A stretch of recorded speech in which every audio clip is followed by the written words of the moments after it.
দ্বিতীয় পর্ব। হেরম্ব বলল, এতকাল পরে এইখানে সমুদ্রের ধারে আপনার সঙ্গে আবার দেখা হবে এ কথা কল্পনাও করতে পারি না। বছর 12 আগে মধুপুরে আপনার সঙ্গে একবার দেখা হয়েছিল, মনে আছে? অনাথ বলল, আছে। সেবার দেখা না হয়ে থাকলে আপনাকে হয়তো আজ চিনতেই পারতাম না। সত্যবাবুর বাড়ি মাস্টারি করতে করতে হঠাৎ আপনি যেদিন চলে গেলেন, আমার বয়স 12-র বেশি নয়। তারপর 20-21 বছর কেটে গেছে। আপনার চেহারা ভুলবার মতো নয়। তবু মাঝখানে একবার দেখা হয়ে না থাকলে আপনাকে হয়তো আজ চিনতে না পেরে পাশ কাটিয়ে চলে যেতাম। অনাথ একটু নিস্তেজ হাসি হাসল। আমাকে চিনেও চিনতে না পারাই তোমার উচিত ছিল হেরম্ব। আমার মধ্যে ওসব বাহুল্য নেই মাস্টারমশাই। সত্যবাবুর মেয়ে কেমন আছেন? ভালোই আছেন। হেরম্ব অবিলম্বে আগ্রহ প্রকাশ করে বলল, চলুন দেখা করে আসি। অনাথ ইতস্তত করে বলল, দেখা করে খুশি হবে না হেরম্ব। কেন? মালতী একটু বদলে গেছে। অনাথ পুনরায় তার স্তিমিত হাসি হাসল। হেরম্ব বলল, তাতে আশ্চর্যের কি আছে? এতকাল কেটে গেছে, উনি একটু বদলাবেন বই কি। আপনি হয়তো জানেন না, ছেলেবেলায় আপনার আর সত্যবাবুর মেয়ের কথা যে কত ভেবেছি তার ঠিক নেই। আপনাদের মনে হতো রূপকথার রহস্যময় মানুষ। অনাথ বলল, সেটা বিচিত্র নয়। ওসব ব্যাপারে ছোট ছেলেদের মনেই আঘাত লাগে বেশি। তারা খানিকটা শুনতে পায়, খানিকটা বড়রা তাদের কাছ থেকে চেপে রাখে। তার ফলে ছেলেরা কল্পনা আরম্ভ করে দেয়। তাদের জীবনে এর প্রভাব কাজ করে। আচ্ছা, তুমি কখনো ঘৃণা করনি আমাদের? না, সংসারের সাধারণ নিয়মে আপনাদের কখনো বিচার করতে পারিনি। মধুপুরে আপনাদের সঙ্গে যখন দেখা হলো, আমি ছেলে মানুষের মতো উত্তেজিত হয়ে উঠেছিলাম। হয়তো ছেলেবেলা থেকেই আপনাকে জানবার বুঝবার জন্য আমার মনে প্রবল আগ্রহ ছিল। এখনও যে নেই সে কথা জোর করে বলতে পারবো না। আমার মনে যত লোকের প্রভাব পড়েছে, 20 বছর অদৃশ্য থেকেও আপনি তাদের মধ্যে প্রধান হয়ে আছেন। অনাথ নিঃশ্বাস ফেলে বলল, ভাগ্যবান। পৃথিবীতে মানুষ একা বেঁচে থাকতে আসেনি। সকলের এটা যদি সবসময় খেয়াল থাকতো। মালতীকে না দেখলে তোমার চলবে না হেরম্ব। হেরম্ব ক্ষুণ্ণ হয়ে বলল, আপত্তি করছেন কেন? অনাথ তার কাঁধে হাত রেখে বলল, দুর্বলতা, মনের দুর্বলতা হেরম্ব, চলো। শহরের নির্জন উপকণ্ঠে সাদা বাড়িটি পার হয়ে হেরম্বের মনে হলো এইখানে শহর শেষ হয়েছে। অনেকক্ষণ সমুদ্রের অর্থহীন অবিরাম কলরব শুনে হেরম্বের মস্তিষ্ক একটু শান্ত হয়ে পড়েছিল। এখানে সমুদ্রের ডাক মৃদুভাবে শোনা যায়। হেরম্বের নিজেকে হঠাৎ ভারমুক্ত মনে হচ্ছিল। অনাথ গভীর চিন্তামগ্ন অন্যমনস্ক অবস্থায় পথ চলছে। হেরম্ব তাকে প্রশ্ন করে জবাব পায়নি একটারও। বেলা আর বেশি অবশিষ্ট নেই। পথের দুপাশে খোলা মাঠে ফিরিয়ে নিয়ে যাবে বলে রাখালরা গরুগুলোকে একত্র করছে। পথ সোজা এগিয়ে গিয়েছে সামনে। আরো খানিকটা গিয়ে হেরম্ব ভাঙা প্রাচীরে ঘেরা বাগানটি দেখতে পেল। সামনে পৌঁছে হঠাৎ সচেতন হয়ে বলল, অনাথ বলল, এই বাড়ি। কোথায় বাড়ি? হেরম্ব বাড়ি দেখতে পেল না। বাগানের শেষের দিকে গাছপালায় প্রায় আড়াল করা ছোট একটি মন্দির মাত্র তার চোখে পড়ল। বাগানে গোলাপ গন্ধরাজ ফোটে কিনা বাইরে থেকে অনুমান করার উপায় ছিল না। যে গাছে হয়তো ফুল ফোটে কিন্তু গন্ধ দেয় না, যে গাছের ফল অথবা পাতা মানুষে খায়, তাই দিয়ে বাগানটি ঠেসে ভর্তি করা হয়েছে। সমস্ত বাগান জুড়ে গাছের নিবিড় ছায়া আর অস্বাভাবিক স্তব্ধতা। কাঠের ভগ্নপ্রায় গেটটি খুলে অনাথ বাগানে প্রবেশ করল। তাকে অনুসরণ করে প্রথম পদক্ষেপের সঙ্গে হেরম্বের মনে হলো এ যেন একটা পরিবর্তন, একটা আকস্মাৎ সংঘটিত বৈচিত্র্য। মানুষের অসন্ত কলরব ভরা পৃথিবীতে ভাঙা প্রাচীরের আবেষ্টনীর মধ্যে এমন একটি সংক্ষিপ্ত স্থানে এই মৌলিক শান্ত আবহাওয়াটি অক্ষুণ্ণ থাকা হেরম্বের কাছে বিস্ময়ের মতো প্রতিভাত হলো। বাগানের সরু পথটি ধরে এঁকে বেঁকে এগিয়ে গাছের পর্দা পার হয়ে তারা দাঁড়ালো। এখানে খানিকটা স্থান একেবারে ফাঁকা। সামনে সেই পথ থেকে দেখা যায় মন্দির। মন্দিরের দক্ষিণে অল্প তফাতে পুরনো একটি ইটের বাড়ি। মন্দির আর বাড়ির দুই নোনা ধরা।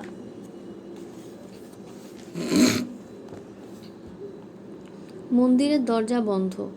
দরজার সামনে ফাটল ধরা চত্বরে গরদের শাড়ি পরা স্থূলাঙ্গী একটি রমণী বসেছিল। যৌবন তার জাপজাপ করছে, কিন্তু গায়ের রং অসাধারণ উজ্জ্বল, চেহারা জমকালো গম্ভীর। কাকে আনলে গো, অতিথি নাকি? শ্লেষা জড়িত চাপা গলা। হেরম্ব একটু অভিভূত হয়ে পড়ল।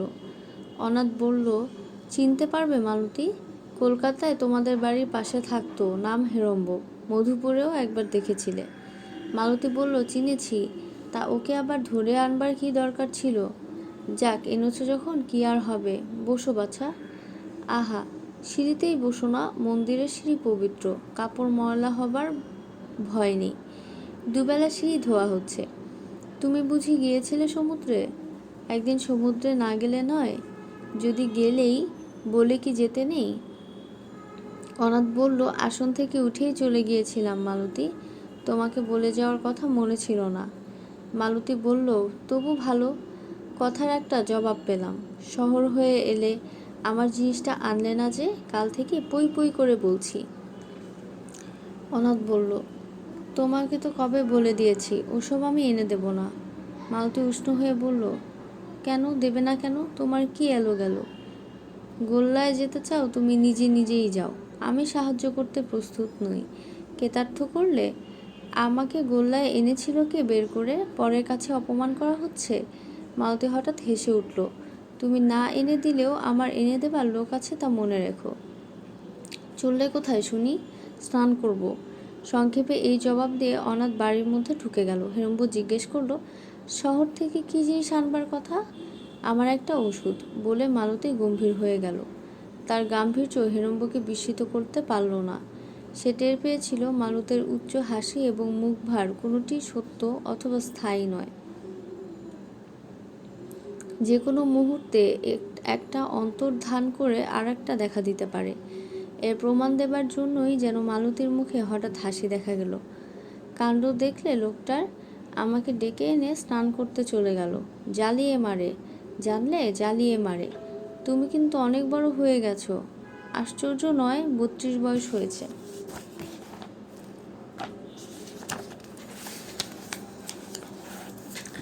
তাই বটে। আমি কি আজকে বাড়ি ছেড়েছি? কত যুগ হয়ে গেল। দাঁড়াও, কত বছর হলো যেন? 20? 16 বছর বয়সে বেরিয়ে এসেছিলাম। আমার তবে 36 বছর হয়েছে। কপাল, বুড়ি হয়ে পড়লাম যে। কাণ্ড দেখো। হেরম্বকে আগাগোড়া সে ভালো করে দেখল। তোমায় তো বেশ ছেলে মানুষ দেখাচ্ছে। 27-28-এর বেশি বয়স মনে হয় না। তুমি একদিন আমাকে বিয়ে করতে চেয়েছিলে গো, তখন হেসে না মরে যদি রাজি হয়ে যেতাম, আমার তাহলে আজ দিব্যি একটা কুচি সুপুরুষ বর থাকতো। হেরম্ব হেসে বলল, মাস্টার মশাই তখন যেরকম সুপুরুষ ছিলেন মনে আছে? মালতী সাগ্রহে জিজ্ঞেস করলো। বলো তো, সেই মানুষকে এখন দেখলে চেনা যায়? আমার বরং এখন কিছু কিছু রূপ আছে, দেখে তুমি মুগ্ধ হচ্ছ না? না, ছেলেবেলা মুগ্ধ করে যে কষ্টটাই দিয়েছেন। তাই বলে এখন মুখের ওপর মুগ্ধ হচ্ছ না বলে প্রতিশোধ নেবে? তুমি তো লোক বড় ভয়ানক দেখতে পাই। বিয়ে করেছো? করেছিলাম, বউটি স্বর্গে গেছে। ছেলে মেয়ে? একটা মেয়ে আছে 2 বছরের।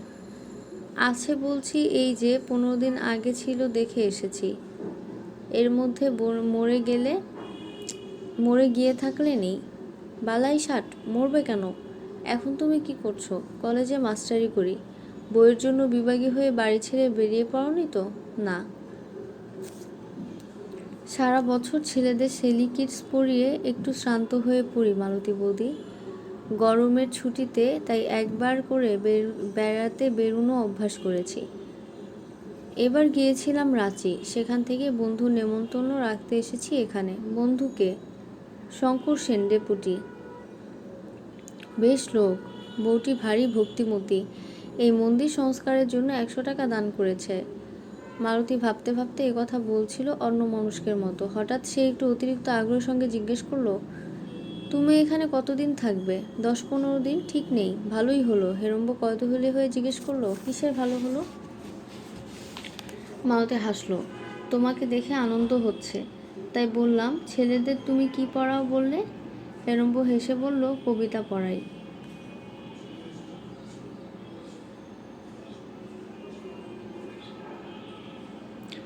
ভালো ভালো ইংরেজ কবির বাছা বাছা খারাপ কবিতা। বেঁচে সুখ নেই মালতী বৌদি। আকস্মিক দার্শনিক মন্তব্যে মালতী হাসল, গলার শ্লেষা সাফ করে বলল, সুখ নইবা রইল সুখ। সুখ কি দিয়ে হবে?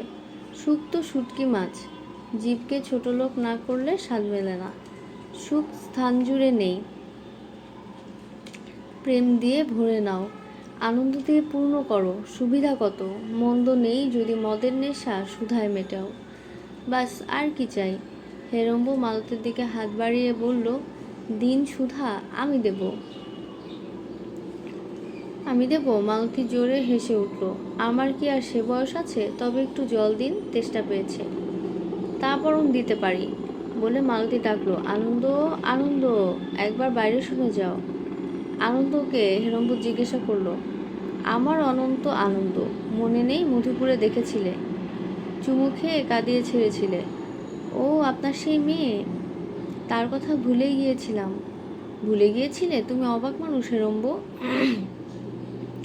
সে কি আমার ভুলবার মতো মেয়ে? হেরম্ব বলল, ছোট ছোট ছেলে মেয়েদের কথা আমার মনে থাকে না মালতী বৌদি।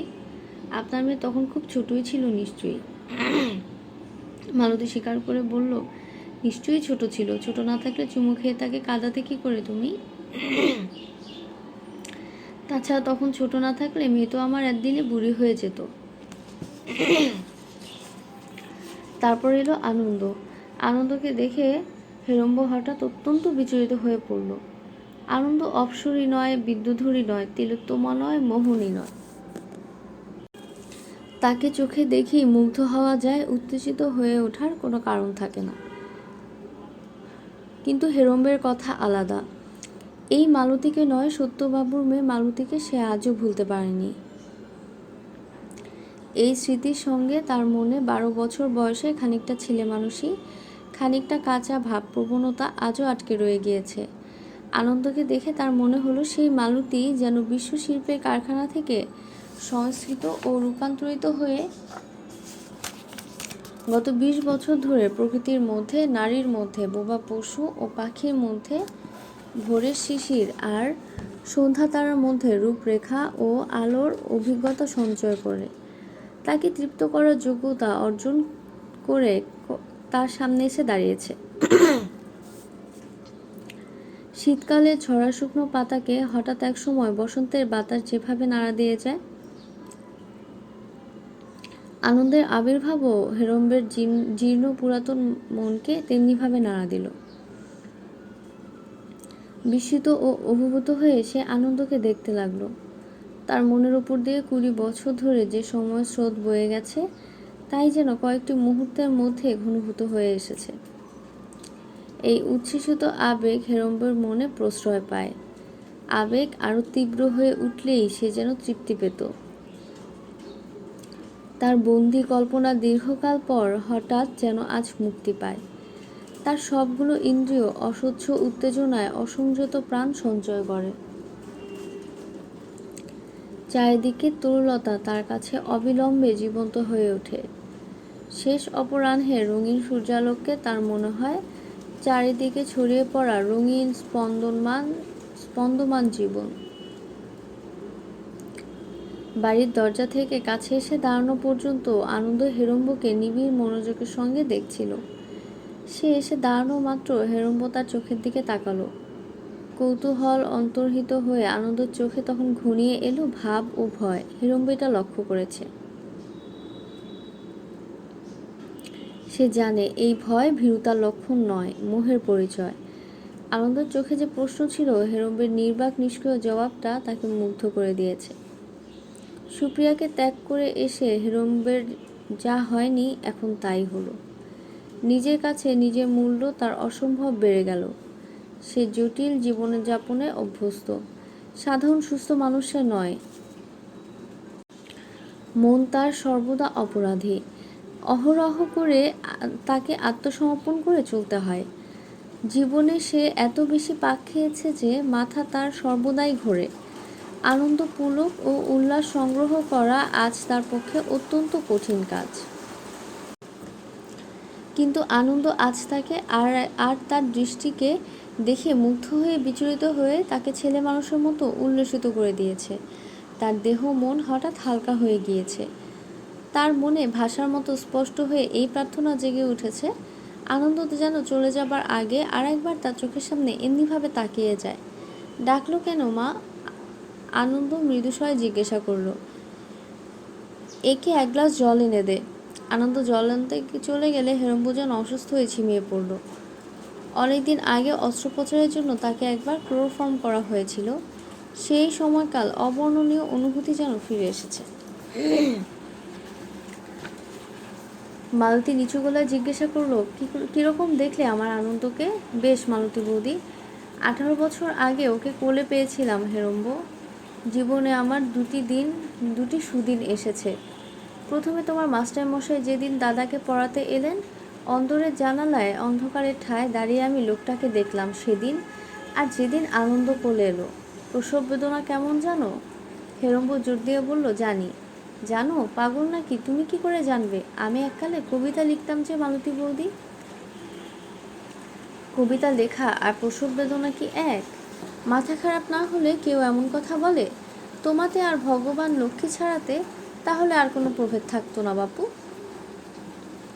আমরা প্রসব করি ভগবানের কবিতাকে, তার তুলনায় তোমাদের কবিতা ইয়ার্কি ছাড়া আর কি। যাই হোক, আনন্দকে দেখে আমি সেদিন প্রসব বেদনা ভুলে গেলাম হেরম্ব। সব মাই তাই যায় মালতী বৌদি। মালতী রাগ করে বলল, তুমি বড় রূঢ় কথা বলো হেরম্ব। আনন্দ জল আনলে, গেলাস হাতে নিয়ে হেরম্ব বলল, বসো আনন্দ।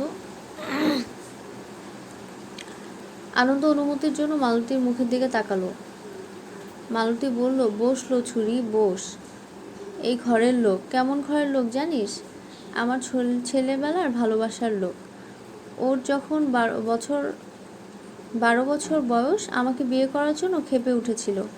রোজ সন্দেশ টন্দেশ খাইয়ে কত কষ্ট যে ভুলিয়ে রাখতাম সে কেবল আমিই জানি। হাসিস কেন লো? এ কি হাসির কথা? 20 বছর ধরে খুঁজে খুঁজে তোর বাপকে খুন করতে এসেছে, তা জানিস? আনন্দ বলল, কি বলছো মা? এর মধ্যেই কি লো? বল না, এর মধ্যেই কি বলছিস? কিছু না মা, চুপ করো। মালতী কিন্তু ছাড়লো না। এর মধ্যেই গিলেছি নাকি আজ? এই তো বলেছিলি। না গিলিনি, কারণ হলো সাধনে বসার জন্য। যখন তখন আমি ওসব গিলি না বাপু। এর ওপর জিজ্ঞাসা করলো, কি মালতী বৌদি? মদ? মদ নয়, কারণ ধর্মের জন্য একটু একটু খাওয়া, এই আর কি। আনন্দ বলল, মদ খাওয়া হলো ধর্ম?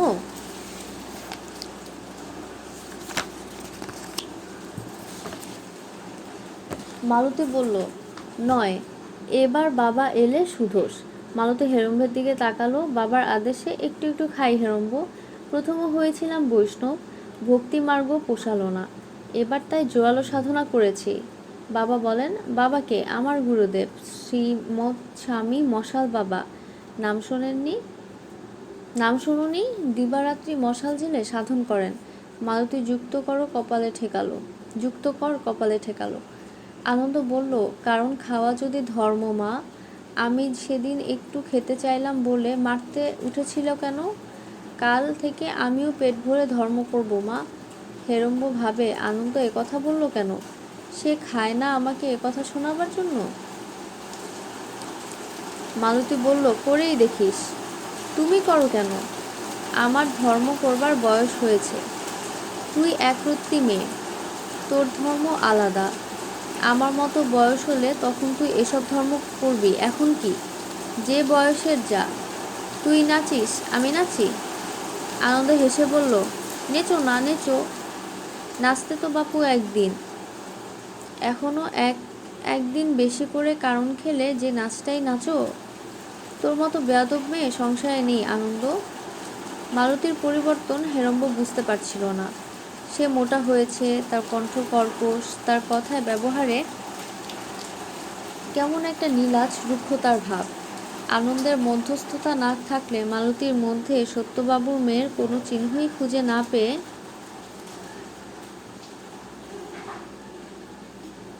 হেরম্ব হয়তো আজ আরও একটা বুড়ো, আরও একটু বিষাদগ্রস্ত হয়ে বাড়ি ফিরত।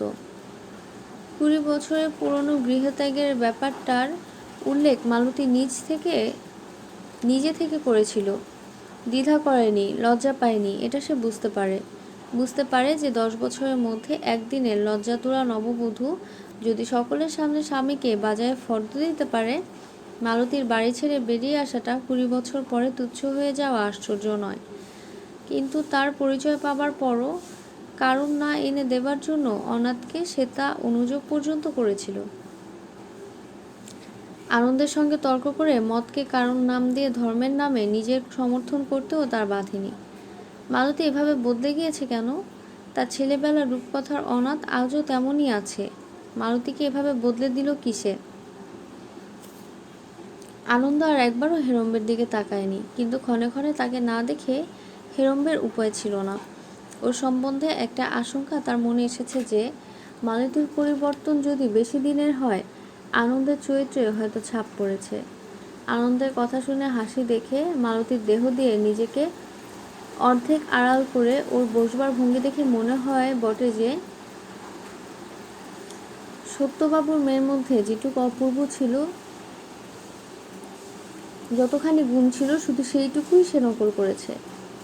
মালতীর নিজের অর্জিত অমার্জিত রুক্ষতা তাকে স্পর্শ করেনি, কিন্তু সেই সঙ্গে এই কথাটাও ভোলা যায় না যে যে আবহাওয়া মালতীকে এমন করেছে, আনন্দকে তা একেবারে রেহাই দিয়েছে। মালতীর উপর হেরম্বের রাগ হতে থাকে। এমন মেয়ে পেয়েও তার মা হয়ে থাকতে না পারার অপরাধের মার্জনা নেই। মালতী আর যাই করে থাক, হেরম্ব বিনা বিচারে তাকে ক্ষমা করতে রাজি আছে। মদ খেয়ে ইতিমধ্যে সে যদি নরহত্যাও করে থাকে, সে চোখ কান বুঝে তাও সমর্থন করবে। কিন্তু মা হয়ে আনন্দকে সে যদি মাটি করে দিয়ে থাকে, হেরম্ব কোনোদিন তাকে মার্জনা করবে না। খানিক পরে অনাথ বেরিয়ে এলো। স্নান সমাপ্ত করে এসেছে। আমার আসন কোথায় রেখেছ মালতী? মালতী বলল, জানি না।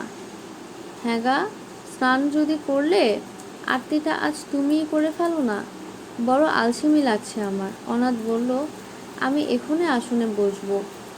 আরতির জন্য সন্ধ্যা পর্যন্ত অপেক্ষা করতে পারবো না। একজনকে বাড়িতে ডেকে এনে এমন নিশ্চিন্ত মনে বলতে পারলে আসনে বসবো? কে তোমার অতিথিকে আদর করবে শুনি? স্বার্থপর আর কাকে বলে?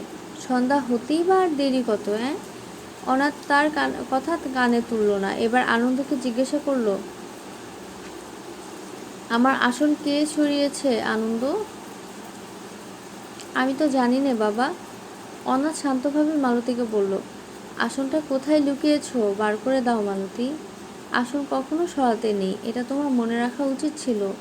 মালতী বলল, তুমি অমন করে কেন বলো তো? বসো না এখানে, একটু গল্পগুজব করো।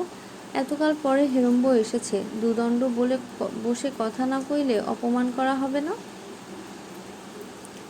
হেরম্ব প্রতিবাদ করে বলতে গেল, কিন্তু মালতী তাকে বাধা দিয়ে বলল, আমাদের ঘরোয়া কথায় তুমি কথা কও না হেরম্ব।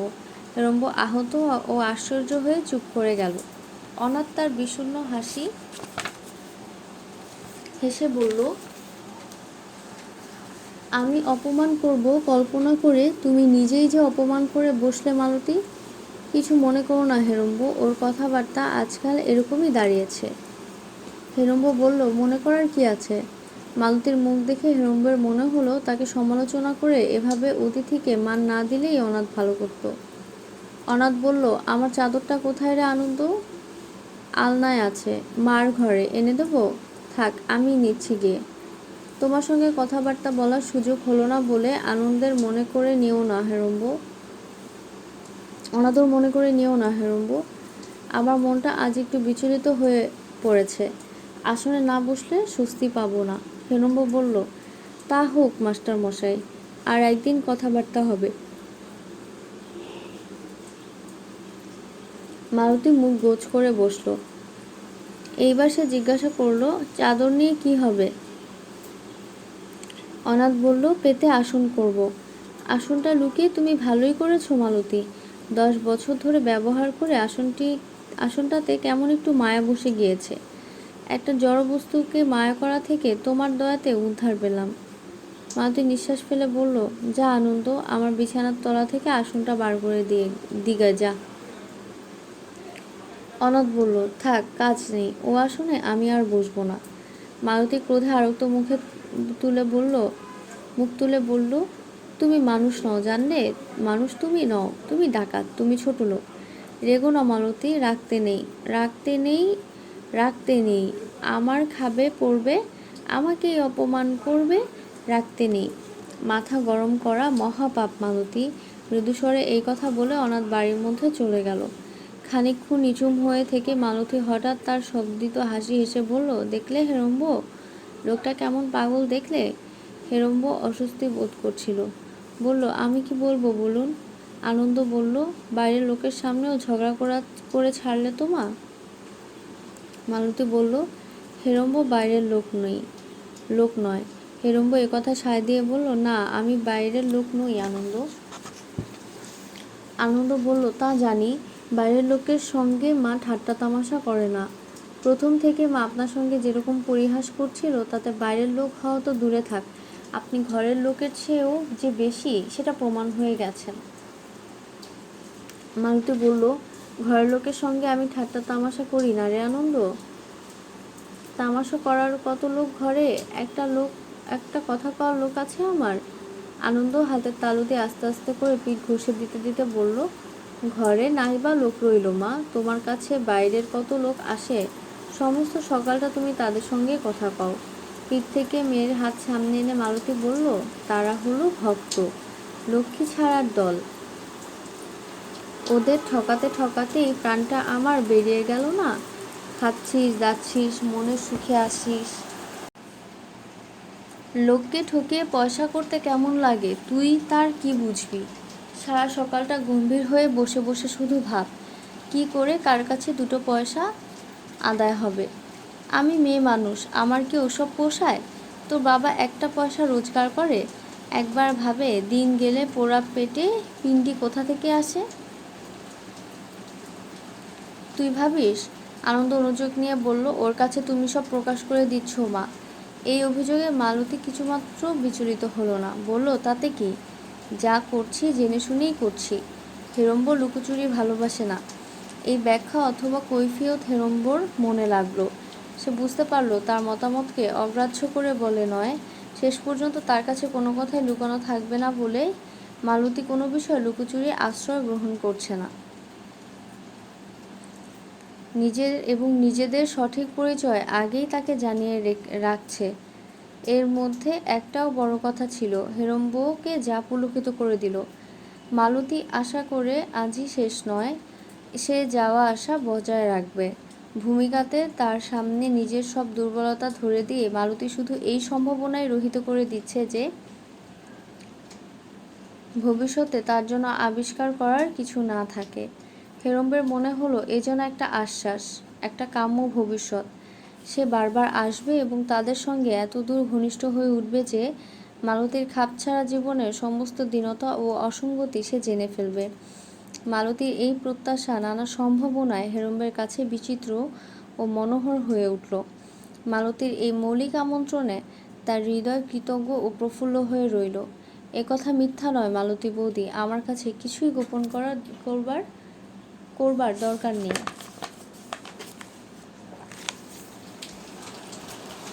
গোপন করার কিছু নেই ও হেরম্ব, কি থাকবে? তাই বলছি, কিছুই নেই। একটা যেন চুক্তি হয়ে গেল। মালতী স্বীকার করল সে কারণ পান করে, লোক ঠকানো পয়সায় জীবিকা নির্বাহ করে। হেরম্ব ঘোষণা করল, তাতে কিছু আসে যায় না।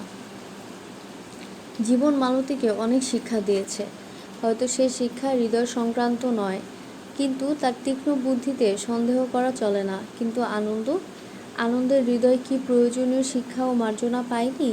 ও জমকালো বাইরের রূপ তো ওর হৃদয়কে ছাপিয়ে নেই। হেরম্ব একথা ভাবে। মালতী যে মেয়েকে কুশিক্ষা দেবে তার এই আশঙ্কা কমে এসেছিল। সে ভেবে দেখেছে মালতী ও আনন্দের জীবন এক নয়। যেসব কারণ মালতীকে ভেঙেছে, আনন্দের জীবনে তার অস্তিত্ব হয়তো নেই। তাছাড়া ওদিকে আছে অনাথ। মেয়েরা মার চেয়ে পিতাকেই নকল করে বেশি। পিতার শিক্ষাই মেয়েদের জীবনে বেশি কার্যকরী হয়। অনাথের প্রভাব আনন্দের জীবনে তুচ্ছ হতে পারে না। মালতীর সঙ্গে পরিচয় করে মানুষ যে আজকাল খুশি হতে পারে না, অনাথ সমুদ্র তীরে একথা স্বীকার করেছে। অনাথের যদি এই জ্ঞান জন্মে থাকে, মেয়ের সম্বন্ধে সে কি সাবধান হয়নি? অনাথ ওস্তাদ কারিগর, হৃদয়ের প্রতিভাবান শিল্পী। আনন্দ হয়তো তারই হাতে গড়া মেয়ে। হয়তো মালতীর বিরুদ্ধ প্রভাবকে অনাথের সাহায্যে জয় করে তার হৃদয় মনের বিকাশ আরও বিচিত্র, আরও অনুপম হয়েছে। ঘরে বসে হৃদয়ের দলগুলো মেলবার উপায় মানুষের নেই। মনের সামঞ্জস্য ঘরে সঞ্চয় করা যায় না। মনদের সম্পর্কে না এলে ভালো হওয়া কারো পক্ষেই সম্ভব নয়। জীবনের রুক্ষ কঠোর আঘাত না পেলে মানুষের জীবনে পঙ্গু হয়ে থাকে। তরল পদার্থের মতো তার কোনো নিজস্ব গঠন থাকে না। আনন্দ হয়তো মালতীর ভিতর দিয়ে পৃথিবীর পরিচয় পেতে সম্পূর্ণতা অর্জন করেছে। টবের নিস্তেজ অসুস্থ গাছের চারাগাছ হয়ে থাকার বদলে মালতীর সাহায্যেই হয়তো সে পৃথিবীর মাটিতে আশ্রয় নেওয়ার সুযোগ পেয়েছে।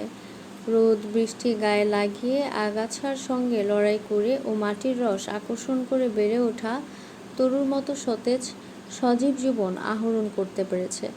কিছুক্ষণের জন্য তিনজনেই নির্বাক হয়ে গিয়েছিল। অনাথের কিছু দরকার আছে কিনা জানতে চেয়ে আনন্দ সমস্ত মুখ ভালো করে ধুয়ে এসেছে। হেরম্বের দৃষ্টিকে চোখে না দেখেও তার মুখে যে অল্প অল্প রক্তের ঝাঁজ ও রক্ত সঞ্চারিত হচ্ছিল, বোধহয় সেজন্যই। তবে আনন্দের সম্বন্ধে কোনো বিষয় নিঃসন্দেহ করবার সাহস হেরম্বের ছিল না। তার যতটুকু বোধগম্য হয়, আনন্দের প্রত্যেকটি কথা ও কাজের যেন তারও অতিরিক্ত অনেক অর্থ আছে। আনন্দ বলল, আজ আরতি হবে না মা? হবে। এখনো যে মন্দিরের দরজাই খুললে না। তোর বুঝি খিদে পেয়েছে? প্রসাদের অপেক্ষায় বসে না থেকে কিছু খেয়ে তো নিতে পারিস। আনন্দ, খিদে পায়নি মা। খিদে পেলেও আজ খাচ্ছে কে? মালতী তার মুখের দিকে তাকালো।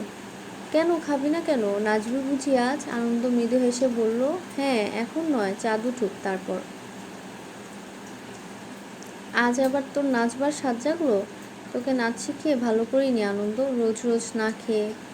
আনন্দ নিয়তিশয় আগ্রহের সঙ্গে বলল, অনেক রাত্রে আজ চন্দ্রকলা নাচটা নাচবো মা। তারপর রাত্রে না খেয়ে ঘুমোবি তো? ঘুমোলম বা, এক রাত না খেলে কি হয়? আজ পূর্ণিমা তো জানো। মালতী বলল, আজ পূর্ণিমা নাকি? তাই কোমরটা টনটন করছে, গা ভারী ঠেকছে। হেরম্ব কৌতূহলের সঙ্গে জিজ্ঞাসা করল, তুমি নাচতে পারো নাকি আনন্দ? মালতী বলল, পারবে না? আর কিছু শিখেছে নাকি মেয়ে আমার? গুণের মধ্যে এই এক গুণ, নাচতে শিখেছেন। দুটি লোকের রান্না করতে দাও, মেয়ে চোখে অন্ধকার দেখবেন। আনন্দ হেসে বলল, আমার মিথ্যা নিন্দা করো না মা। বাবাকে দুবেলা রেঁধে দেয় কে? যে রান্নাই রেঁধে দিস, ও তোর বাপ ছাড়া আর কেউ মুখেও করবে না। তা হতে পারে, কিন্তু রাধি তো। বসে বসে খাই আর নাচি, একথা বলতে হয় না। হেরম্ব বলল, আমি তোমার নাচ দেখতে পারি আনন্দ? খুব, কেন পারবেন না? এ তো থিয়েটারের নাচ নয় যে দেখতে পয়সা লাগবে।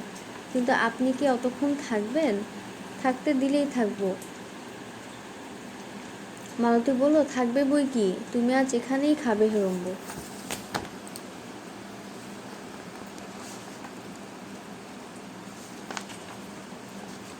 আনন্দ হেসে বলল, নেমন্তন্ন তো করলে, ঘরের লোকটিকে খাওয়াবে কি মা? আমরা যা খাই তাই খাবে। তার মানে উপোস? আজ পূর্ণিমার রাত, তুমি একটু দুধ খাবে, আমি কিছুই খাবো না। অতিথিকে খাওয়াবার বেশ ব্যবস্থাই করলে মা। মালতী বলল, তোর কথা আর জানিস আনন্দ, ছিটছাট নেই। আমরা খাবো বা নাই খাই, একটা অতিথির পেট ভরাবার মতো খাবার ঘরে নেই নাকি? আনন্দ মুচকি হেসে বলল, তাই বলো, আমরা যা খাবো ওকেও তাই খেতে হবে বললে কি না? তাই ভাবলাম ওর জন্যও বুঝি উপোসের ব্যবস্থা হচ্ছে।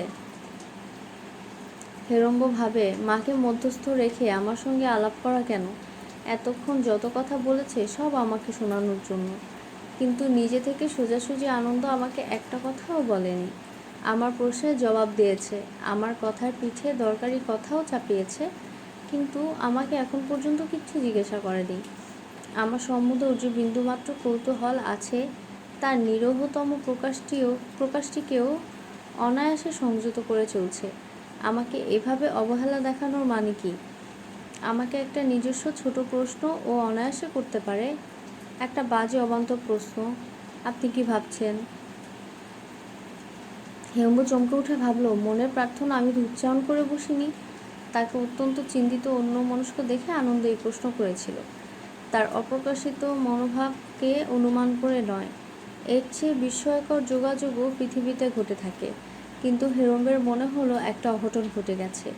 এই নিয়মচালিত জগতে একটা অত্যাশ্চর্য অনিয়ম। সে খুশি হয়ে বলল, ভাবছি তুমি আমার মনের কথা জানলে কি করে? আনন্দ ভ্রুকুঞ্চিত করে বলল, আপনার মনের কথা কখন জানলাম? এই মাত্র। কি বলছেন বুঝতে পারছি না। মালতী বলল, হেয়ালি করছিল, হেয়ালি করছে। হেয়ালি করছেন? হেরম্ব অপ্রতিভ হয়ে বলল, না, হেয়ালি করিনি। তবে ও কথা বললেন কেন? আপনার মনের কথা জেনেছি, এমনি বলেছি, রহস্য করে। একই রকম দুর্বোধ্য রহস্য। আমি ভাবলাম একটা মজার কথা, কিছু কথা বুঝি আপনার মনে হয়েছে, এটা তার ভূমিকা। শেষে ব্যাখ্যা করে আমাকে হাসিয়ে দেবেন। হেরম্ব ইতিমধ্যে আত্মসংবরণ করেছে, তাই মনে ছিল আনন্দ। শেষে ভেবে দেখলাম ব্যাখ্যা না করে হাসিয়ে দেওয়া ভালো। এটা এখনই বানিয়ে বললেন? নিশ্চয়ই। সঙ্গে সঙ্গে না বানাতে পারলে চলবে কেন? হাসির কথা আধ মিনিট পচে যায়। আর হাসি কতক্ষণে পচে যায়? আপনার কথাটা শুনে এমন সব অদ্ভুত কথা মনে হচ্ছে। আচ্ছা, আপনি কখনো ভেবেছেন হাসতে হাসতে মানুষ হঠাৎ কেন থেমে যায়? সিদ্দিকে যারা হাসে তাদের কথা বলছি না, যারা হঠাৎ খুশি হয়ে হাসে, মজার কথায় হোক, হাসির ব্যাপারে হোক, অথবা আনন্দ পেয়েই হোক, হাসতে আরম্ভ করলেই মানুষের এমন কথা মনে পড়ে যায় যার জন্য আস্তে আস্তে হাসি থেমে আসে। তাছাড়া এমন মজা দেখুন, পাগল না হলে মানুষ একা একা হাসতে পারে না। হাসতে হলে কম করে অন্তত দুজন লোক থাকা চাই। ঘরের কোণে বসে নিজের মনে যদি বা কেউ কখনো হাসে, তার তখন নিশ্চয়ই এমন একটা কথা মনে পড়েছে যার সঙ্গে অন্য একজন লোকের সম্পর্ক খুব ঘনিষ্ঠ। নিছক নিজের কথা নিয়ে কেউ হাসে না, হাসে না। খুব আশ্চর্য না ব্যাপারটা? হাসির কথা পড়লে কিংবা শুনলে মানুষ হাসবে, কেউ হাসবে, তবে হাসবার মতো কিছু হাতের কাছে না থাকলে কেউ মারলেও হাসতে পারবে না। হাসির উপলক্ষটা সবসময় থাকবে বাইরে, আবার তা থেকে তার নিজেকে বাদ থাকতে হবে। এসব কথা ভাবলে আমি একেবারে আশ্চর্য হয়ে যাই। হাসি এমন ভালো একটা জিনিস, নিজের জন্য কেউ নিজে তা তৈরি করতে পারবে না। সাধে কি মানুষ দিনরাত মুখ গোছ করে থাকে? মাঝে মাঝে একটু না একটু মানুষের হেসে না হেসে যদি সব সময় হাসতে পারত। মালতী বলল, তোর আজ কী হয়েছে রে আনন্দ, এত কথা কইছিস যে? আনন্দ বলল, বেশি কথা বলছি? বলবো না? তোমরা থাকবে যে যার তালে, চুপ করে থেকে আমার এদিকে কথা জমে জমে হিমালয় পাহাড়। সুযোগ পেলে বলবো না বেশি কথা? তুই আজ নিশ্চয়ই চুরি করে কারণ খেয়েছিস। না গো না, চুরি করে ছাইপাশ খাবার মেয়ে আমি নই। মনের স্ফূর্তির জন্য আমার কারণ খেতে হয় না। হেরম্বের কাছে এইটুকু গর্ব প্রকাশ করে আনন্দ বোধ হয় নিজেকে এত বেশি প্রকাশ করা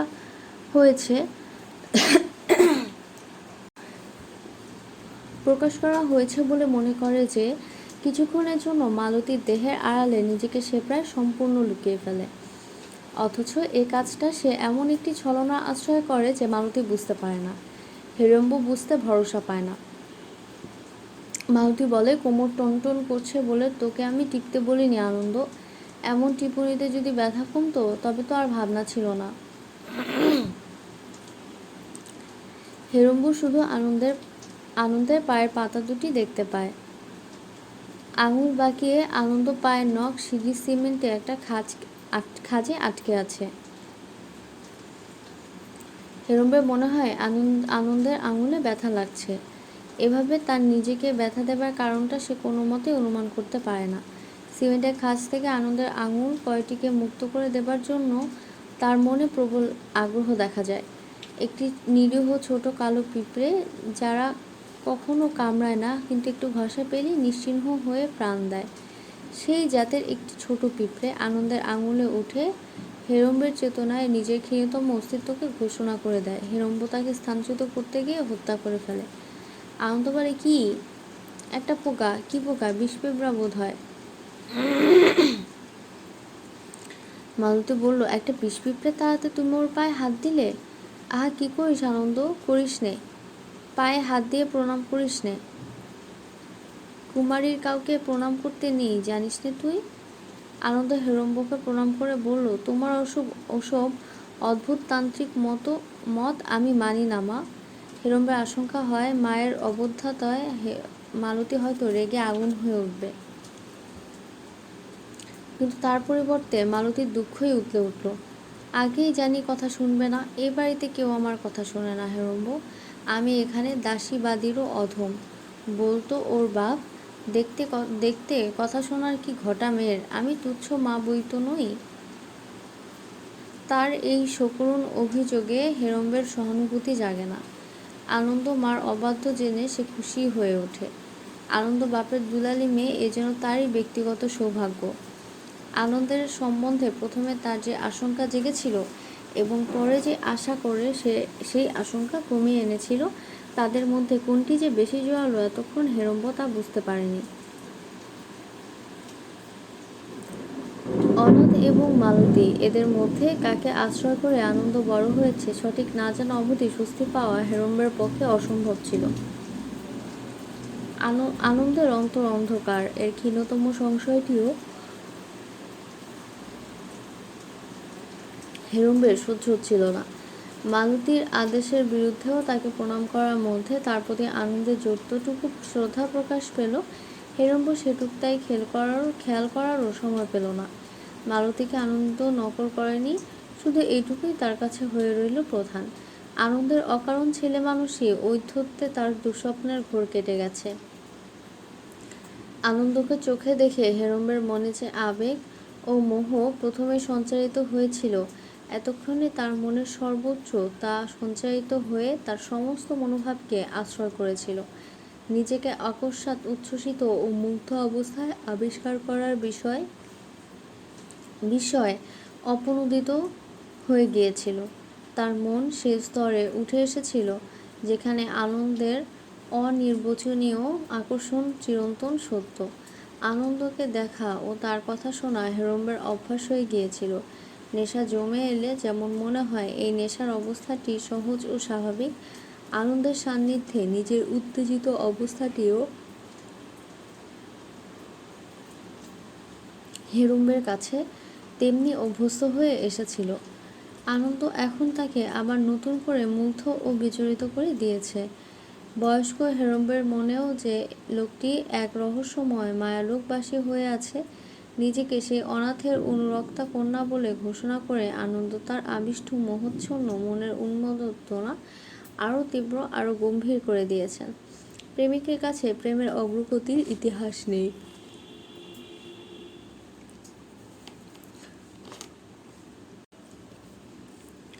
যতদূরই এগিয়ে যাক সেইখান থেকেই আরম্ভ। আগে কিছুকাল ছিল না, ছিল অন্ধকারের সে নিরব্ধ কুলায়, যেখানে নবজন্ম লাভের প্রতীক্ষায় কঠিন আস্তরণের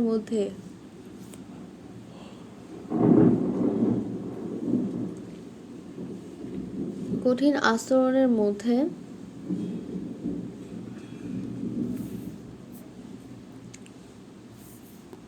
হৃদয় নিস্পন্দ হয়েছিল। হেরম্ব জানে না, তার আকুল হৃদয়ের আকুলতা বেড়েছে। এ শুধু বৃদ্ধি, শুধু ঘন হওয়া। আনন্দের অস্তিত্ব এইমাত্র তার কাছে প্রকাশ পেয়েছে। এতক্ষণে ওর সম্বন্ধে সে সচেতন হলো, এক মুহূর্ত আগে নয়। এক মুহূর্ত আগে তার হৃৎপিণ্ড স্পন্দিত হচ্ছিল কেবল শিরায় শিরায় রক্ত পাঠাবার প্রাত্যহিক প্রীতিহীন প্রয়োজনে। এইমাত্র আনন্দ তার স্পন্দনকে অসংযত করে দিয়েছে। খানিক পরে মালতী উঠে দাঁড়ালো। আনন্দ বলল, কোথায় যাচ্ছ মা? গা ধুতে হবে না, আরতি করতে হবে না, সন্ধে হলো, সে খেয়াল আছে? গোধূলি লগ্নে হেরম্বের কাছে আনন্দকে ফেলে মালতী উঠে চলে গেল।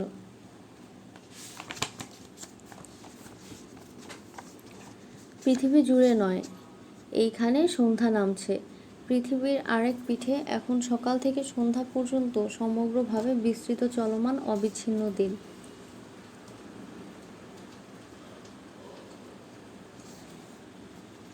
এখানে যে রাত্রি আসছে তাকে নিজের দেহ দিয়ে সৃষ্টি করছে মাটির পৃথিবী। পৃথিবী থেকে সূর্য যতদূর মহাশূন্যের রাত্রির বিস্তার, তার চেয়ে অনেক গুণ বেশি। রাত্রির অন্ত নেই। মধ্যরাত্রিকে অবলম্বন করে কল্পনায় যতদূর খুশি চলে যাওয়া যাক, রাত্রির শেষ মিলবে না। পৃথিবীর এক পিঠে যে আলো ধরা পড়ে দিন হয়েছে, অসীম শূন্যের শেষ পর্যন্ত তার প্রভাব কোথাও মেটেনি। মালতী চলে গেলে মুখ তুলে আকাশের দিকে তাকিয়ে একবার হেরম্বের মনে যে কল্পনা দেখা দিয়েছিল, উপরের কথাগুলো তারই ভাষান্তরিত সংক্ষিপ্ত ইতিহাস। আনন্দের কাছ থেকে বিদায় নিয়ে এ তার ক্ষণিকের বিশ্রাম মাত্র। মালতীর অন্তরাল সরে যাওয়ায় আনন্দ যে নিজেকে অনাবৃত অসহায় মনে করছে, হেরম্বের তা বুঝতে বাকি থাকেনি। চোখের সামনে ধূসর আকাশটি থাকায় আকাশকে উপলক্ষ করেই সে তাই কথা আরম্ভ করল। আকাশ থেকে কথা পৃথিবীতে নামতে নামতে আনন্দ তার লজ্জা ও সংকোচকে জয় করে নেবে। কটা তারা উঠেছে বলতো আনন্দ? কটা? একটা দেখতে পাচ্ছি না, দুটো। দুটো তারা দেখতে পেলে কি যেন হয়। কি হয়? তারার মতো চোখের জ্যোতি বাড়ে। আনন্দের কণ্ঠস্বর পরিবর্তিত হয়ে গেছে। সে একদৃষ্টিতে তাকিয়ে আছে তার পায়ের নখের দিকে। অবান্তর কথা বেশিক্ষণ চলে না। আনন্দই প্রথমে আলাপকে তাদের স্তরে নামিয়ে আনল। বাবা বললেন, আপনি কলেজে পড়ান, আপনি খুব পড়াশোনা করেন বুঝি? না, পড়া হলো পরের ভাবনা ভাবা। তার চেয়ে নিজের ভাবনা ভাবতেই আমার ভালো লাগে। তুমি বুঝি বাবার কাছে আমার সব কথা জেনে নিয়েছো? সব? শুধু বাবার কাছে জানিনি, মা জল দিতে ডাকা পর্যন্ত ওই জানালায় দাঁড়িয়ে মার সঙ্গে আপনার যত কথা হয়েছে সব শুনে ফেলেছি। আনন্দ চোখ তুলল, কিন্তু এখনো সে হেরম্বের দিকে তাকাতে পারছে না। শুনে কি মনে হলো? আনন্দ হঠাৎ জবাব দিল না। তারপর সংকোচের সঙ্গে বলল, মনে হলো খুব নিষ্ঠুরের মতো স্ত্রীর কথা বললেন। আপনার স্ত্রী কতদিন আগে মারা গেছেন? হেরম্ব বলল, অনেক দিন, প্রায় 1.5 বছর। আনন্দ হেরম্বের জামার বোতামের দিকে তাকিয়ে বলল, অনেক দিন বললেন যে, 1.5 বছর কি অনেক দিন? হেরম্ব বলল, অনেক দিন বই কি, 1.5 বছরে কবার সূর্য ওঠে, কত লোক জন্মায়, কত লোক মরে যায়, খবর রাখো? আনন্দ মনে মনে একটু হিসাব করে বলল, 1.5 বছরে সূর্য ওঠে 547 বার।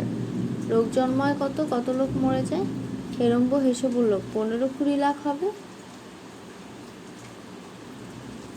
আনন্দ তার চোখের দিকে চেয়ে হেসে বলল, মোটে? আমি ভাবলাম 1 বছর পৃথিবীতে বুঝি কোটি কোটি লোক জন্মায়।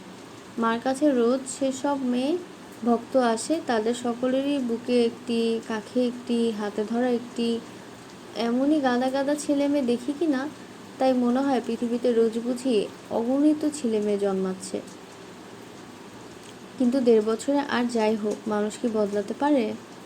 পারে, 1 মিনিটে পারে, হেরম্ব জোর দিয়ে বলল। আনন্দ একটু লাল হয়ে বলল, আপনার স্ত্রীর কথা ভেবে বলিনি, এমনি সাধারণভাবে বলেছি। 1.5 বছরে মানুষ বদলাতে পারে কি না প্রশ্ন করে তার মনে স্ত্রীর শোকটা কতখানি বর্তমান আছে আনন্দ তাই মাপতে চেয়েছিল। হেরম্ব একথা বিশ্বাস করেনি। সে জেনেছে আনন্দের হৃদয়ে মানুষের সহজ অনুভূতিগুলো সহজ হয়েই আছে। মৃতা স্ত্রীকে কেউ ভুলে গেছে শুনলে খুশি হবার মতো হিংস্র আনন্দ নয়। কিন্তু আনন্দকে মিথ্যা কথা শোনানোও হেরম্বর পক্ষে অসম্ভব। আমার স্ত্রীর কথা ভেবে বললেও দোষ হতো না আনন্দ। সংসারে কত পরিচিত লোক, কত আত্মীয় থাকে, যারা হঠাৎ আমাদের ছেড়ে চলে যায়। বেঁচে থাকবার সময় আমাদের কাছে তাদের যতটুকু দাম ছিল, মরে যাবার পর কেবল কাছে নেই বলেই সে দাম বাড়িয়ে দেওয়া উচিত নয়। দিলে মরণকেও আমরা ভয় করতে আরম্ভ করব। আমাদের জীবনে মৃত্যুর ছায়া পড়বে, আমরা দুর্বল, অসুস্থ হয়ে পড়ব। কিন্তু বলে আনন্দ চুপ হয়ে গেল। হেরম্ব বলল, তুমি যা খুশি বলতে পারো আনন্দ, কোনো বাধা নেই। কথাগুলোর মধ্যে আপনার স্ত্রী এসে পড়েছেন বলে সংকোচ হচ্ছে। যাই হোক বলি, মনের কথা চেপে রাখতে আমার বিশ্রী লাগে। আমার মনে হচ্ছে আপনার কথা ঠিক নয়। ভালোবাসা থাকলে সুখ হবেই, সুখ মিথ্যে হলে ভালোবাসাও মিথ্যে। হেরম্ব খুশি হলো। প্রতিবাদ তার ভালো লাগে। প্রতিবাদ খণ্ডন করা যেন একটা জয়ের মতো। ভালোবাসা থাকলে শোক হয় আনন্দ, কিন্তু ভালোবাসা কতদিনের, কতকাল স্থায়ী হয় ভালোবাসা? প্রেম অসহ্য প্রাণঘাতী যন্ত্রণার ব্যাপার। প্রেম চিরকাল টিকলে মানুষকে আর টিকতে হতো না। প্রেমের জন্ম আর মৃত্যুর ব্যবধান বেশি নয়। প্রেম যখন বেঁচে আছে তখন দুজনের মধ্যে একজন মরে গেলে শোক হয়, অক্ষয় শোক হয়। প্রেমের অকাল মৃত্যু নেই বলে শোকের মধ্যে প্রেম চিরন্তন হয়ে যায়। কিন্তু প্রেম যখন মরে গেছে, যখন আছে শুধু মায়া, অভ্যাস আর আত্মা সান্ত্বনার খেলা, তখন যদি দুজনের একজন মরে যায়, বেশিদিন শোক হওয়া অসুস্থ মনের লক্ষণ। সেটা দুর্বলতা আনন্দ। তুমি রোমিও জুলিয়েটের গল্প জানো? জানি, বাবার কাছে শুনেছি। প্রেমের মৃত্যু হবার আগেই ওরা মরে গিয়েছিল। একসঙ্গে দুজন মরে না গিয়ে ওদের মধ্যে একজন যদি বেঁচে থাকতো, তার শোক কখনো শেষ হতো না। কিন্তু কিছুকাল বেঁচে থেকে ক্রমে ক্রমে ভালোবাসা মরে যাওয়ার পর ওদের মধ্যে একজন যদি স্বর্গে যেত, পৃথিবীতে যে থাকতো, সে চিরকাল শোকাতুর হয়ে থাকায় কোনো কারণ থাকতো না। একটা ব্যাপার তুমি লক্ষ্য করেছো আনন্দ? রোমিও জুলিয়েটের তার ট্র্যাজেডি তাদের মৃত্যুতে নয়, কিসে তবে? ওদের প্রেমের অসমাপ্তিতে। রোমিও জুলিয়েটের কোনো দাম মানুষের কাছে নেই। জগতে লক্ষ লক্ষ রোমিও জুলিয়েট মরে যাক, কিছু এসে যায় না। কিন্তু ওভাবে ভালোবাসতে বাসতে ওরা মরলো কেন, ভেবেই আমাদের চোখে জল আসে। আনন্দ আনমনে বলল, তাই কি? তা হবে বোধ হয়। হেরম্ব জোর দিয়ে বলল, হবে বোধ হয় তাই। ওদের অসম্পূর্ণ প্রেমকে আমরা মনে মনে সম্পূর্ণ করবার চেষ্টা করে ব্যথা পাই। রোমিও জুলিয়েটের ট্র্যাজেডি তাই, নইলে ওদের জীবনে ট্র্যাজেডি কোথায়? ওরা দুজনেই মরে গিয়ে সব কিছুরই অতীত হয়ে গেল। ওদের জীবনে দুঃখ সৃষ্টি হবার সুযোগও ছিল না। আমরা সমবেদনা দেব কাকে? কিসের জোরে রোমিও জুলিয়েট আমাদের এক ফোঁটা অশ্রু দাবি করবে? ওরা তো দুঃখ পায়নি। প্রেমের পরিপূর্ণ বিকাশের সময় ওরা দুঃখকে এড়িয়ে চলে গেছে। আমরা ওদের প্রেমের জন্য শোক করি, ওদের জন্য নয়। আনন্দ বলল, প্রেম কতদিন বাঁচে? হেরম্ব হেসে বলল, কি করে বলবো আনন্দ, দিন গুণে বলা যায় না। তবে বেশি দিন নয়, একদিন, এক সপ্তাহ, বড়জোর 1 মাস। শুনে আনন্দ যেন ভীতু হয়ে গেল। মোটে? হেরম্ব আবার হেসে বলল, মোটে হলো? 1 মাসের বেশি প্রেম কারো সহ্য হয়? মরে যাবে আনন্দ। 1 মাসের বেশি হৃদয়ে প্রেমকে পুষে রাখতে হলে মানুষ মরে যাবে। মানুষ একদিন কি দুদিন মাতাল হয়ে থাকতে পারে। জলের সঙ্গে মদের যে সম্পর্ক, মদের সঙ্গে প্রেমের সম্পর্ক তাই। প্রেম এত তেজি নেশা। আনন্দ হঠাৎ কথা খুঁজে পেল না। মুখ থেকে সে চুলগুলি পেছনে ঠেলে দিল। ডান হাতে ছোট আঙুলের ডগা কামড়াতে কামড়াতে এক পায়ের আঙুল দিয়ে অন্য পায়ের নখ থেকে ধুলা মুছে দিতে লাগলো। তার মনে প্রবল আঘাত লেগেছে বুঝে হেরম্ব দুঃখ বোধ করল। কিন্তু এই আঘাত না দিয়ে তার উপায় ছিল না। আনন্দের কাছে সত্য গোপন করবার ক্ষমতা তার নেই। তাছাড়া প্রেম চিরকাল বাঁচে, কোনোদিন কোনো অবস্থাতে কোনো মানুষকে এই শিক্ষা দিতে নেই। হেরম্ব বিশ্বাস করে পৃথিবী থেকে যত তাড়াতাড়ি এ বিশ্বাস দূর হয়ে যায় ততই মঙ্গল। আনন্দ হঠাৎ জিজ্ঞাসা করল, প্রেম মরে গেলে কি থাকে? প্রেম ছাড়া আর সব থাকে। সুখে শান্তিতে ঘরকন্যা করবার জন্য যা যা দরকার, তাছাড়া খোকা অথবা খুকি থাকে। আরও একটা প্রেমের সম্ভাবনা। ওরা তুচ্ছ নয়, কিন্তু প্রেম তো থাকে না। আসল জিনিসটাই তো মরে যায়। তারপর মানুষের সুখ কী করে সম্ভব? সুখ হলো শুটকি মাছ। মানুষের জীব হলো আসলে ছোট লোক। তাই কোনো রকমের সুখের স্বাদ দিয়ে জীবনটা ভরে রাখা যায়। জীবনে বড় নিরস আনন্দ, বড় নিরুৎসব, জীবনের গতি শ্লথ মন্থর, ছিমিয়ে ছিমিয়ে মানুষকে জীবন কাটাতে হয়।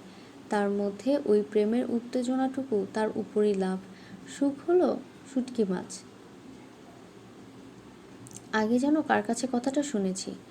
তোমার মা খানিক আগে আমাকে বোঝাচ্ছিলেন। হ্যাঁ, মাই বলেছিল বটে, কিন্তু আপনি এমন সব কথা বলছেন যা শুনলে কান্না আসে। হেরম্ব এক ধাপ নিচে নামিয়ে বলল, কান্না এলে চলবে না আনন্দ, হাসতে হবে। বুক কাঁপিয়ে যে দীর্ঘশ্বাস উঠবে তার সবটুকু বাতাস হাসি আর গানে পরিণত করে দিতে হবে। মানুষের যদি কোনো ধর্ম থাকে তবে তপস্যার প্রয়োজন থাকে। সে ধর্ম এই, সে তপস্যা এই। মানুষ কি করবে বলো? 50-60 বছর তাকে বাঁচতে হবে, অথচ তার কাজ নেই। কাজ নেই? কোথায় কাজ? কি আছে মানুষের? অঙ্ক কষা, ইঞ্জিন বানানো, কবিতা লেখা? ওসব তো ভান, কাজের ছল। পৃথিবীতে কেউ ওসব চায় না। একদিন মানুষের জ্ঞান ছিল না, বিজ্ঞান ছিল না, সভ্যতা ছিল না, মানুষের কিছু এসে যায়নি। আজ মানুষের উৎসব আছে, কিন্তু তাতেও কারো কিছু এসে যায় না। কিন্তু মানুষ নিরুপায়। তার মধ্যে যে বিপুল শূন্যতা আছে সেটা তাকে ভরতেই হবে। মানুষ তাই জটিল অঙ্ক দিয়ে, কায়দা দুরস্ত ভালো ভালো ভাব দিয়ে, ইস্পাতের টুকরা দিয়ে, আরও সব হাজার রকম জঞ্জাল দিয়ে সেই ফাঁকটা ভরতে চেষ্টা করে। পৃথিবীর দিকে তাকিয়ে দেখো, জীবন নিয়ে মানুষ কি হইচই করছে, কি প্রবল প্রতিযোগিতা মানুষের, কি ব্যস্ততা, কাজ কাজ, মানুষ কাজ করছে। বউকে কাঁদিয়ে বৈজ্ঞানিক খুঁজছে নতুন ফর্মুলা, আজও খুঁজছে, কালও খুঁজছে। দোকান খুলে বিজ্ঞাপনে বিজ্ঞাপনে চারিদিক ছেয়ে ফেলে। ঊর্ধ্বশ্বাসে ব্যবসায়ী করছে টাকা। ঘরের কোণে প্রদীপ জেলে বসে বিদ্রোহী কবি লিখছে কবিতা। সারাদিন ছবি এঁকে আর্টিস্ট ওদিকে মদ খেয়ে ফেনাচ্ছে জীবন। কেউ অলস নয় আনন্দ, কুলি মজুর গাড়োয়ান তারাও প্রাণপণে কাজ করছে। কিন্তু কেন করছে আনন্দ? পাগলের মতো মানুষ খালি কাজ করছে কেন? মানুষের কাজ নেই বলে, আসল কাজ নেই বলে, ছটফট করা ছাড়া আর কিছু করার নেই বলে। কিন্তু আসল কাজটা কি মানুষের যা নেই? এই প্রশ্নেরও জবাব নেই আনন্দ। মানুষের কি নাই তাও মানুষের বুঝবার উপায় নেই। কাজ না পেয়ে মানুষ অকাজ করছে এটা বোঝা যায়, কিন্তু তার কাজ কী হতে পারত তার কোনো সংজ্ঞা নেই। এর কারণ কি জানো? মানুষ যে স্তরের, তার জীবনের উদ্দেশ্য সেই স্তরে নেই। ঈশ্বরের মতো, শেষ সত্যের মতো, আমিত্বের মানের মতো সেও মানুষের নাগালের বাইরে। জীবনের একটা অর্থ এবং পরিণতি অবশ্যই আছে। বিশ্বজগতে কিছুই অকারণ হতে পারে না। সৃষ্টিতে অজস্র নিয়মের সামঞ্জস্য দেখলেই সেটা বোঝা যায়। কিন্তু জীবনের শেষ পরিণতি জীবনে নেই। মানুষ চিরকাল তার সার্থকতা খুঁজবে, কিন্তু কখনো তার দেখা পাবে না। যোগী ঋষি হার মানলেন, দার্শনিক হার মানলেন, কবি হার মানলেন, অমার্জিত আদিম ধর্মী মানুষও হার মানলে। চিরকাল এমনই হবে, কারণ সমগ্র সত্তাকে যা ছড়িয়ে আছে মানুষ তাকে আয়ত্ত করবে কি করে? কথা বলার উত্তেজনায় হেরম্বের সাময়িক বিস্মৃতি এসেছিল। শব্দের মোহ তার মন থেকে আনন্দের মোহকে কিছুক্ষণের জন্য স্থানচ্যুত করেছিল। জীবন সম্বন্ধে বক্তব্য শেষ করে পুনরায় আনন্দের সান্নিধ্যকে পূর্ণ মাত্রায় অনুভব করে সে এই ভেবে বিস্মিত হইল যে শ্রোতা ভিন্ন আনন্দ এতক্ষণ তার কাছে আর কিছুই ছিল না। আনন্দকে এতক্ষণ সে এমনই একটা সাধারণ পর্যায়ে ফেলে রেখেছিল যে শ্রবণ শক্তি ছাড়া ওর আর কোনো বিশেষত্বের সম্বন্ধেই সে সচেতন হয়ে থাকেনি। হেরম্ব বোঝে বিচলিত হবার মতো ত্রুটি অথবা অসঙ্গতি এটা নয়, কিন্তু ছেলে মানুষের মতো তবু সে আনন্দের প্রতি তার এই তুচ্ছ অমনোযোগে আশ্চর্য হয়ে যায়। হেরম্ব এটাও বুঝতে পারে তার কাছে জীবনের ব্যাখ্যা শুনতে আনন্দ ইচ্ছুক নয়। জীবন কি, জীবনের উদ্দেশ্য আছে কি নেই, এসব তত্ত্বকথায় বিরক্তি বোধ হচ্ছিল। অন্য সময় বিশ্লেষণ ওর ভালো লাগে কিনা হেরম্ব জানে না, কিন্তু আজ সন্ধ্যায় তার মুখে বিশ্লেষণ ওর কাছে শাস্তির মতো লেগেছে। সে থেমে যেতে আনন্দ স্বস্তি লাভ করেছে। রোমিও জুলিয়েটের কথা বলুক, প্রেমের ব্যাখ্যা করুক, আনন্দ মন দিয়ে শুনবে। কিন্তু সেখানেই তার ধৈর্যের সীমা। অনুভূতি সমন্বয় করা জীবনের সমগ্রতাকে সে জানতে চায় না, বুঝতে চায় না, ভাবতে চায় না। তাই হোক, তাই ভালো। হেরম্ব জিজ্ঞাসা করলো, চন্দ্রকলা নাচটা কি আনন্দ? আনন্দ বলল, ধরুন আমি যেন মরে গেছি, অমাবস্যার চাঁদের মতো আমি যেন নেই। প্রতি পদে আমার মধ্যে একটুখানি জীবনের সঞ্চার হলো। ভালো করে বোঝা যায় না এমনই এক ফোঁটা একটু জীবন। তারপর চাঁদ যেমন কলায় কলায় একটু একটু করে বাড়ে, আমার জীবনও তেমনি করে বাড়ছে। বাড়তে বাড়তে যখন পূর্ণিমা এলো, আমি পূর্ণ মাত্রায় বেঁচে উঠেছি। তারপর একটু একটু করে মরে। এই নাচ ভালো নয় আনন্দ? কেন? একটু একটু করে মরার নাচ নিজে তোমার যদি সত্যি সত্যি মরতে ইচ্ছা হয়? আনন্দ একটু হাসলো। মরতে ইচ্ছা হবে কেন? ঘুম পায় 1 মিনিটও, তারপর আর আমি দাঁড়াতে পারি না। কোনো রকমে বিছানায় গিয়ে ধরাম করে আছড়ে পড়েই নাক ডাকতে আরম্ভ করে দিই। মা বলে, কি বলে আপনাকে বলতে? লজ্জা হচ্ছে। চোখ বুজে আমি এখানে নেই মনে করে বলো। না দূর, সে বলা যায় না।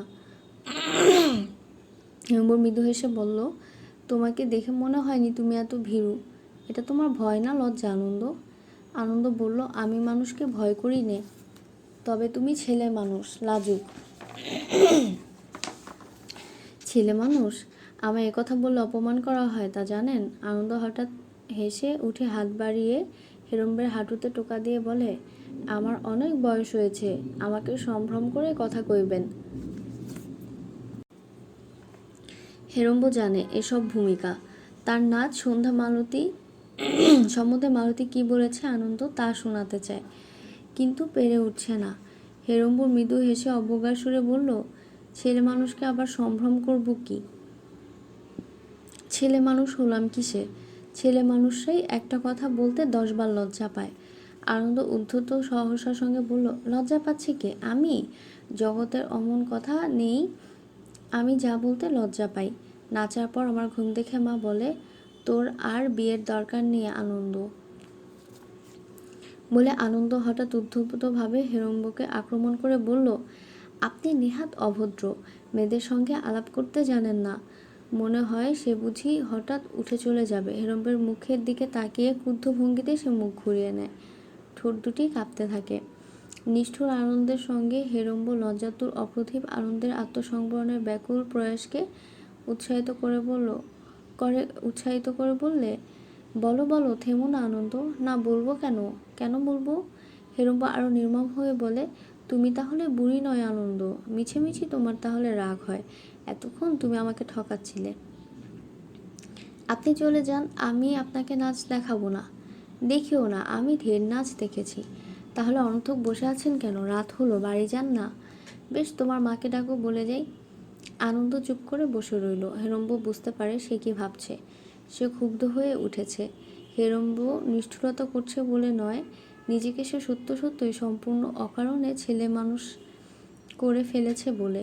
এ ব্যাপার আনন্দ বুঝতে পারছে না। নৃত্য করে সে মেয়েদের বিবাহিত জীবনের আনন্দ ও অবসাদ পায়, এই কথাটি সে এত বেশি লজ্জাকর মনে করে না যে হেরম্বকে শোনানো যায় না।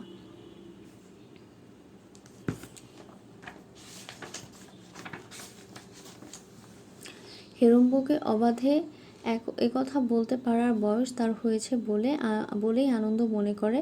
তাই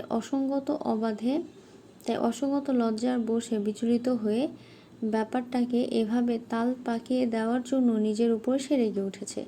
লজ্জা পেয়েও চুপ করে থাকলে অথবা পাকা মেয়ের মতো হাসি তামাশার একটা অভিনয় বজায় রাখতে পারলে হেরম্বের কাছ থেকে লজ্জাটা লুকানো যেত ভেবে তার আফসোসের সীমা নেই।